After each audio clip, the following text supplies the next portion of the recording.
Group পর্বে টানা দুইটা ম্যাচ, আলজেরিয়া এবং অস্ট্রিয়া। এই দুইটা ম্যাচ জিতে হচ্ছে আর্জেন্টিনা রাউন্ড অফ 32 কনফার্ম করে ফেলছে। এখন আর্জেন্টিনার গ্রুপ পর্বের সর্বশেষ ম্যাচটা হচ্ছে জর্দানের সাথে। আর্জেন্টিনা এই ম্যাচটা জিতলেও গ্রুপ চ্যাম্পিয়ন, বা হচ্ছে হারলেও গ্রুপ চ্যাম্পিয়ন। এখন অনেকে প্রশ্ন করতে পারেন যে হারলে কিভাবে গ্রুপ চ্যাম্পিয়ন হবে। আর্জেন্টিনা হেড টু হেডে গিয়ে থেকে হচ্ছে আপনার গ্রুপ চ্যাম্পিয়ন হিসেবেই রাউন্ড অফ 32-তে যাবে। এখন এই যে দুইটা ম্যাচ আর্জেন্টিনা খেললো আলজেরিয়া এবং অস্ট্রিয়ার সাথে, এই দুইটা ম্যাচে কিন্তু আর্জেন্টিনা হচ্ছে ক্লিন শিট রাখছে। দুই ম্যাচে আলজেরিয়া বা অস্ট্রিয়া হচ্ছে আর্জেন্টিনার জালে গোল দিতে পারে নাই।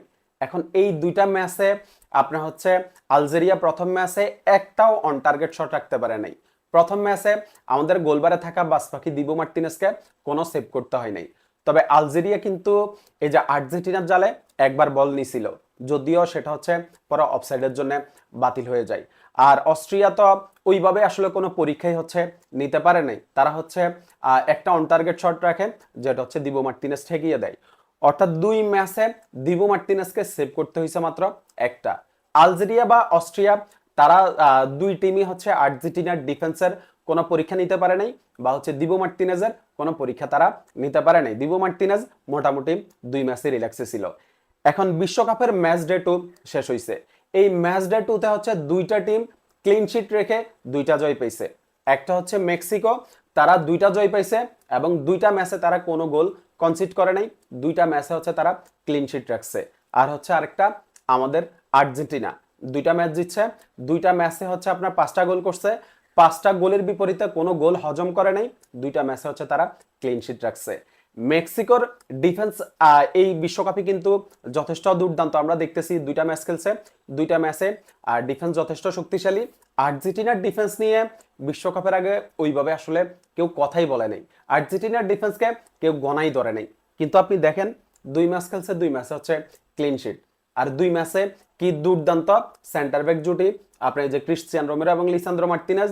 লেফট ব্যাকে আমরা হচ্ছে ফাকুন্দো মেদিনার কাছ থেকে যে পারফরমেন্সটা প্রত্যাশা করি নাই, সে তার চেয়েও বেশি, মানে আমাদের প্রত্যাশার চেয়েও বেশি পারফরমেন্স ডেলিভার করছে। আলজেরিয়ার সাথে প্রথম ম্যাচে ফার্স্ট হাফে মন্টিয়েল রাইট ব্যাকে ছিল। মন্টিয়েল আপনার আমি বলবো না আসলে খুব একটা খারাপ করছে, যতক্ষণ মাঠে ছিল সে ভালো করার চেষ্টা করছে, ভালো করছে।